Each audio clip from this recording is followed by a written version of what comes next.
नंबरवार सूर्यवंशी चंद्रवंशी बनना है।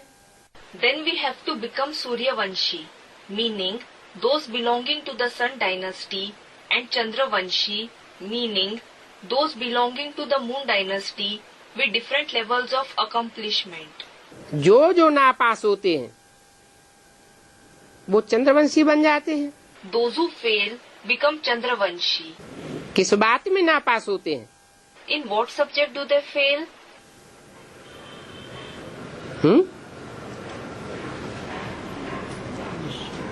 किस बात में नापास होते हैं जो नीचे गिर जाते हैं?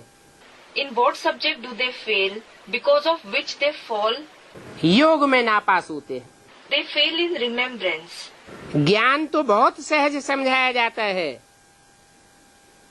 कि कैसे तुम 84 का चक्कर लगाते हो। The knowledge about how you pass through the cycle of 84 births is explained in a very easy way. वो भक्त लोग तो 84 लाख योनियों में भ्रमण करना बताए देते हैं।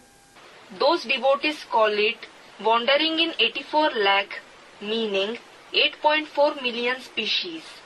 है 84 का चक्कर। In fact, it is about the cycle of 84 births. ऐसे नहीं कि 84 लाख योनियां नहीं है। It isn't that 84 lakh species don't exist. 84 lakh योनियां तो हैं। There are indeed 84 lakh species.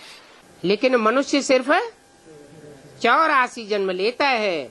But a human being has only 84 births. और मनुष्य योनि में ही लेता है। And he has births only in the human species. तो देखो कितना दूर चले गए हैं। So look how far they have gone. कहते हैं भक्ति मार्ग के अभी कलयुग 40,000 वर्ष तक और चलना है।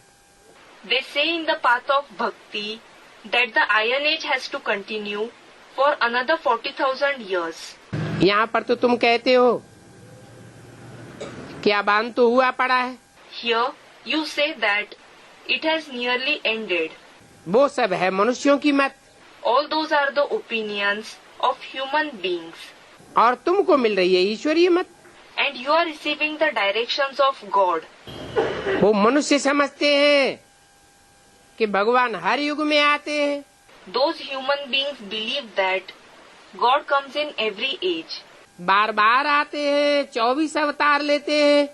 He comes again and again, takes 24 incarnations. परंतु ईश्वर तो आते ही एक बार हैं। But God comes only once. तो उनकी मत भी एक ही बार मिलेगी ना। So you will also receive His direction only once, won't you? एक ही देवी देवता धर्म था। There was only the one deity religion. जरूर उन देवताओं को देवी देवता बनने से पहले ईश्वरीय मत मिली थी। Surely those deities received the direction of God before becoming male and female deities. वो तो संगम युग हुआ। It was in the confluence age.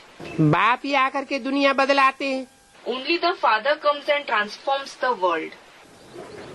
अभी तुम बदल रहे हो। Now you are transforming. तुम कहेंगे कि हम कल्प कल्प बदलते आए हैं। You will say, we have transformed every kalpa. और कल्प कल्प बदलते ही रहेंगे। And will keep changing every kalpa. तो ये चैतन्य बैटरी है। So this is a living battery. वो होती है जड़ battery. That is an inert battery. बच्चों को तो पता पड़ गया है The children have come to know कि हर 5-4 वर्ष बाद बाप आते हैं। that the Father comes every 5,000 years. आकर के हमको श्रेष्ठ से श्रेष्ठ मत भी देते हैं। After coming, He also gives us the most elevated directions. जरूर ऊंचते ऊंच भगवान बाप की ऊंचते ऊंच मत मिलती है। You surely receive the highest on high directions of the highest on high God the Father. जिस मत से तुम ऊंचते ऊंच पद पाते हो। The directions through which you attain the highest on high status. तो तुम्हारे पास जब भी कोई आते हैं So whenever someone comes to you, तो तुम बोलो tell them कि तुम अपन को ईश्वरीय संतान कहते हो ना। You call yourself the children of God, don't you?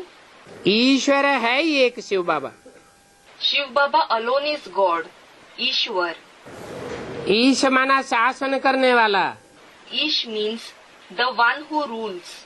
वर माना श्रेष्ठ, Var means the best. वो श्रेष्ठ से श्रेष्ठ शासन करने वाला है। He is the best ruler. भ्रष्ट शासन कैसा होता है और श्रेष्ठ शासन कैसा होता है? What is a corrupt rule and what is an elevated rule? नाम रख दिया है Dushasan. The name Dushasan has been given. Dushasan, villainous character in the epic Mahabharat. दुष्ट शासन किया होगा तो नाम पड़ गया दुशासन।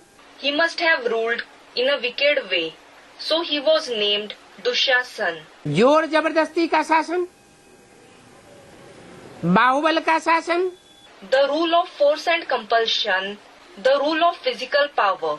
बाहुबल में वाचा भी आ जाती है। Speech is also included in physical power. वाचा से किसी को उल्टा सूल्टा बरगलाया जाता है, If someone is misled through improper speech, उसको भी बाहुबल कहेंगे। that will also be called physical power. वो कोई योग बल नहीं है। That isn't the power of yoga. बाहुबल वाले कैसा शासन करेंगे? In what way will the ones with physical power rule? दुष्ट शासन करते हैं। They rule in a wicked way. योग बल वाले श्रेष्ठ शासन करते हैं। Those possessing the power of yoga rule in an elevated way. इसलिए देवताओं का जो शासन है वो अनुशासन से भरा हुआ है। That is why the rule of the deities is full of discipline. वहाँ वास्तव में देवताओं को कोई किसी के ऊपर शासन करने की दरकार नहीं। Actually, there is no need for anyone to rule over anybody among the deities there. यथा लक्ष्मी नारायण राजा तथा सब प्रजा। As is the king and the queen, Lakshmi Narayan, so are all the subjects. जैसे परिवार के भांति होकर रहते हैं। They live like the members of a family. नहीं तो आज के राजाएं तो प्रजा के साथ कितनी पार्शलिटी करते हैं। Otherwise, the kings today show so much partiality with the subjects. प्रजा का अर्थ ही होता है बच्चे। The very meaning of subjects is children. अपने बच्चों के लिए महलमानियां बनाकर छोड़ जाते हैं। They build and live palaces and mansions for their own children. और प्रजा And what about the subjects? कहते हैं आधे में जाम और आधा में रैयत। It is said, आधे में जाम और आधा में रैयत। आधा में उनके देह के संबंधी, देह से पैदा होने वाले बाल बच्चे, अर्थात उनकी दैहिक प्रजा पलती है। Meaning, their bodily relatives, the children born through their body, meaning their bodily subjects are sustained by half of the wealth. और आधे में सिर्फ कहे जाने वाली मात्र प्रजा कही जाती है, वो पलती है। And those who are called subjects, just for name's sake, they are sustained by the remaining half of the wealth. तो कितने देहवानी हो गए। So, they became so body conscious. इसलिए बाप का नाम ईश्वर गाया हुआ है। That is why the father's name is famous as Ishwar. श्रेष्ठ से श्रेष्ठ शासन करता है। He rules in the best way. ऐसे नहीं कि मुसलमानों की तरह तलवार उठाई और बदलो धर्म, तो जबरदस्ती धर्म चेंज करवाता है।